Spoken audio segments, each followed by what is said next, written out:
Film जो पठान बनी हुई है उसमें हमारे भगवा रंग का अपमान किया गया है और इसको लेकर के लगातार हमारे सनातन धर्मावलंबी विरोध कर रहे हैं। अयोध्या से मैं तपस्वी छावनी पीठाधीश्वर जगत गुरु परमहंस आचार्य, आज हमने जो है शाहरुख खान का पोस्टर जलाया है और मैं खोज रहा हूं, अगर वो कहीं मिल गया फिल्म जिहादी शाहरुख खान, उसको मैं जिंदा जला दूंगा। अगर किसी ने जलाने का साहस और कोई किया तो उसका मुकदमा मैं स्वयं लड़ूंगा।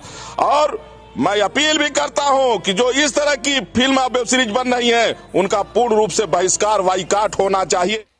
इन बाबाओं को सिर्फ फिल्म को लेकर ही बोलना आता है कि देश में क्या हो रहा है, क्या देश आर्थिक मतलब मंदी आने वाली है, क्या जीडीपी और भी गिरेगा, इससे लेकर कोई मतलब नहीं है। सो दोस्तों, इस वीडियो में हम बात करेंगे गौतम अडानी के बारे में, जो कि हिंडनबर्ग का रिपोर्ट आया है जिसमें इनका फ्रॉड सामने आया है। सो दोस्तों, जो कि यह 2.5 लाख करोड़ रुपए एसबीआई से लोन ले रखा है क्योंकि इनकी कंपनी डूबने वाली है। सो दोस्तों, ये अब देखना ये है क्या यह मतलब कर्ज दे पाएंगे मतलब, या और एलआईसी भी इनके ऊपर 87,000 करोड़ रुपए की बॉन्ड मतलब इनकी कंपनी का शेयर खरीद रखा है। इस पर कोई भी बाबा हुआ चाहे मतलब पत्रकार हुए, मीडिया, कोई नहीं पूछने वाला है। सो दोस्तों, यह जो है अपने प्रधानमंत्री नरेंद्र मोदी के बहुत ही करीबी दोस्त हैं। क्या अब ईडी और इनकम टैक्स कहाँ चली गई? इनको नहीं अब इनके घर नहीं भेजना चाहिए? सो दोस्तों, अभी हम दिखाएंगे मतलब जो है संजय सिंह का बयान, जो कि राज्यसभा सांसद हैं आम आदमी पार्टी के, और उस वीडियो को ध्यान से सुनिएगा और उन बातों पर गौर करिएगा। किसका पैसा नहीं है कि एलआईसी में नहीं है कि एसबीआई में नहीं है? क्या ये लोग जब नहीं दे पाएंगे क्या बैंक भाग जाएगा? तो कैसे जमा मिल पाएगा किसी को? सो दोस्तों, ये वीडियो संजय सिंह का बयान सुनिए, उसके बाद फिर मिलते हैं अगले। एक महाभ्रष्टाचार की चर्चा पूरे हिंदुस्तान में हो रही है और वो चर्चा कोई और नहीं, नरेंद्र मोदी जी के सबसे करीबी मित्र अडानी के भ्रष्टाचार की चर्चा है। आज अडानी के ऊपर 2.5 लाख करोड़ रुपए का कर्जा है। एलआईसी ने 87,000 करोड़ रुपए के अडानी के कंपनियों के शेयर खरीदे। नरेंद्र मोदी जी बताइए किसके कहने पे खरीदे? अडानी ने कहा यह हिंडनबर्ग की रिपोर्ट भारत पर हमला है। कल को किसी जेब कतरे को थानेदार पकड़ेगा, कहेगा था थानेदार को बोलेगा वे भारत पे हमला हो गया।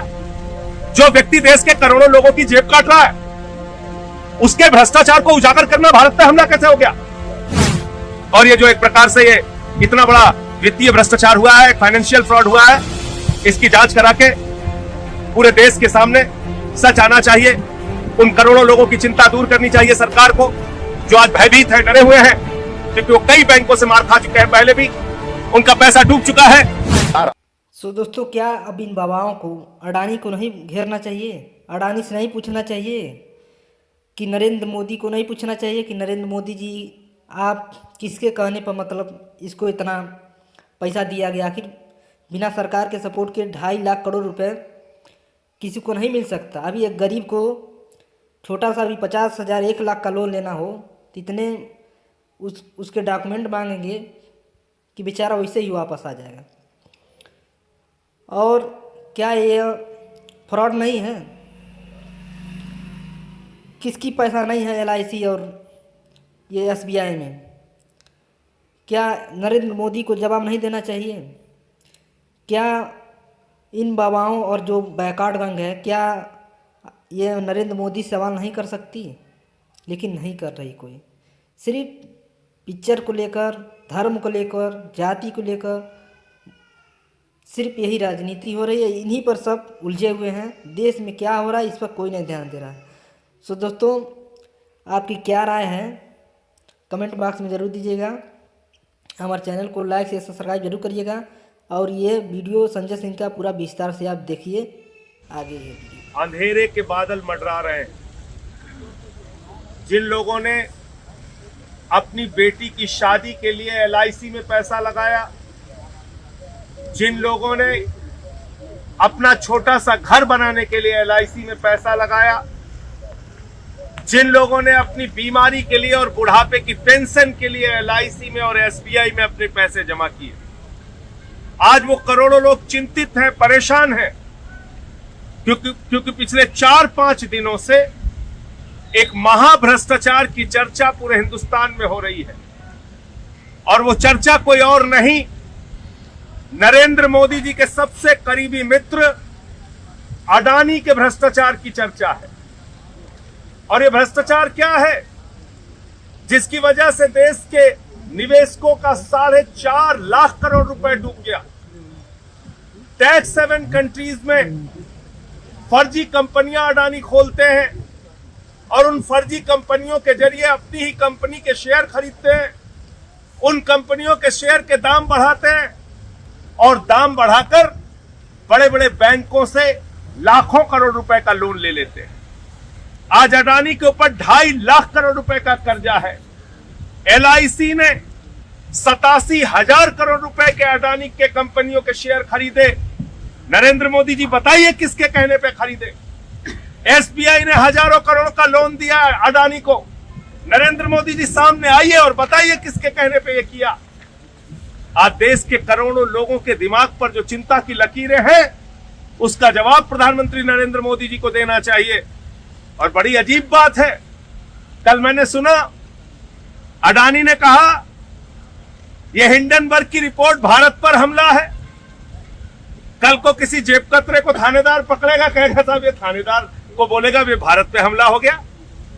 जो व्यक्ति देश के करोड़ों लोगों की जेब काट रहा है उसके भ्रष्टाचार को उजागर करना भारत पे हमला कैसे हो गया। आम आदमी पार्टी ये कहना चाहती है कि देश के करोड़ों लोगों के भविष्य पर हमला अडानी ने किया है। उसका जवाब प्रधानमंत्री नरेंद्र मोदी जी को देना चाहिए। और अगर भारत पे हमला हो गया तब तो प्रधानमंत्री को जरूर बोलना चाहिए, राष्ट्रीय सुरक्षा सलाहकार को भी बोलना चाहिए, रक्षा मंत्री और गृह मंत्री को भी बोलना चाहिए। तो इसलिए हमने कल मांग की थी कि सदन में इसके बारे में चर्चा कराई जाए। और कहां छुपी है ईडी, कहां छुपी है CBI, कहां छुपी है इनकम टैक्स डिपार्टमेंट, कहां छिपा है सेबी? क्यों नहीं कार्रवाई हो रही है अडानी के ऊपर जिसने लाखों करोड़ का भ्रष्टाचार किया है? दुनिया का 2 नंबर अमीर था, अभी 11 नंबर पे चला गया। क्यों सरकार खामोश है, क्यों नहीं कार्रवाई कर रही है? ये सारे सवाल